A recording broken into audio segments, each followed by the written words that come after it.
We're going back to our Steve Dunleavy in Hollywood with some more true life confessions. This is a historic Mann's Chinese Theatre, and this is the equally historic Hollywood Walk of Fame, where the names of everyone from Clark Gable to Lassie are written in stone. Now, if there's a broken heart for every light on Broadway, then there are 1,000 broken hearts for every name right here. Let me tell you about a beautiful, talented, and sensuous young actress who desperately wants her name written here, rather than on some boulevard of broken dreams.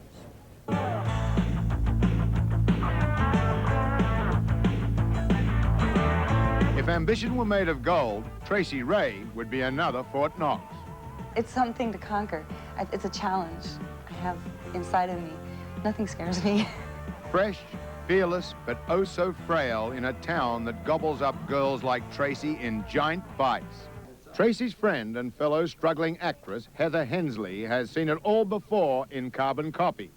Both Tracy and Heather have pushed the edge of the envelope in trying to survive while fighting off the devils who stalk this city of angels. I drove a 65-foot truck to New York to supplement my income. I've had water dumped on me during certain tapings. I've had pies thrown in my face. I dressed up like a boy for one audition when they wanted a boy. You never want to say no, because they'll just pick somebody else. The way I see it, an actor has two jobs, looking for work and working. But the biggest job is looking for work. That's what I'm always doing, searching for work. But I think these colors look really striking with it. For the first time, Tracy gets the star treatment from one of Hollywood's hottest star makers. We all know the story of My Fair Lady, Professor Higgins finding Eliza Doolittle on the streets of London and working miracles with her.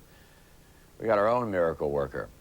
Steve Dunleavy has a modern-day version, a kind of Pretty Woman story, only his Eliza comes from the streets of Venice, California.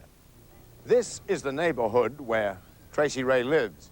It's about 15 miles from Los Angeles, but 1,000,000 miles from Hollywood. Now, as far as making an image goes, she might as well live in Siberia. But suddenly, she's here in a mansion whose price tag could buy half of Venice. It used to be Carol Lombard's old house. It's now owned by the man who's launched more kings and queens of Hollywood than a deck of cards. Yep, you guessed it, Jay Bernstein.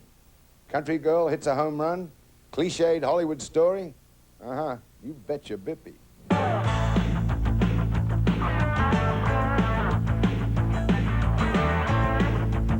Her body is a temple, her face is an altar. But to be beautiful in the City of Angels is like being an auto mechanic in Detroit. No big deal. When I first arrived here, I was kind of disappointed to walk into a room and see so many millions of gorgeous blondes. There's no brunettes. They're calling for blondes that are 5'9". And I thought, man, I should just probably get fat so I can be different. Being different, standing up from the crowd, that's crucial for any out-of-town actress who arrives in Tinseltown, as Jay Bernstein knows full well. There are more beautiful girls per square mile in this town than in any other town.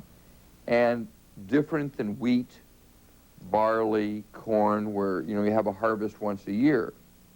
Here they have a harvest every weekend. So we planted the seeds of an idea in Bernstein's mind. We asked the mogul of makeover to work his magic on Tracy. She's a striking young lady. I mean, she has a great figure, and I loved her eyes.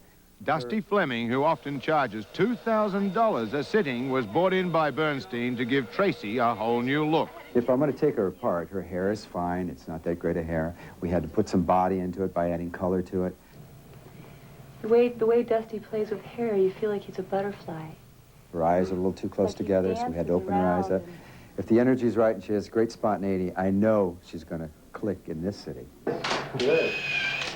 Speaking of clicking, Bernstein also brought in top celebrity photographer Dick Zimmerman for a glamour shoot with Tracy. Good, and a smile. Just look the other way and back that way. Go ahead. Okay. First of all, she's very fresh. She has a very clean look, and she seems very smart. Physically, she certainly has a very interesting look. She has great dimples. Next on the agenda are acting classes from former movie star Tracy Roberts. In other words, when you're reading for someone, it's good to have things happening out here. Yeah. Oh, God, listen to me babbling on about me. And then the big moment, a rush to the dreaded Hollywood cattle call with veteran casting director Gary Schaefer. Okay, ladies, I want to welcome you here this morning. We're going to be reading for the part of Legs. You could say thanks. Well, I don't need a woman fighting my battles. As far as you're concerned, I'm not a woman. I'm a cop. Tracy right now is auditioning for a role in the movie Neon City. I'm up for a lead, and this would be very exciting if I get it. If she does get it, it will have a lot to do with this man, Don Gerler, her agent. She's got to go 100%. Just like Marilyn Monroe, buckle down and, you know, realize that it's not just a pretty face. She's got to get into class. And if she doesn't land the role? Katharine Hepburn said, anyone can act. I mean, gee whiz, Shirley Temple did it when she was 4 years old. So, you know, it's just a matter of getting in there. And if they don't want me, then they were just looking for someone else. And they'll be looking for me, and they'll find me eventually.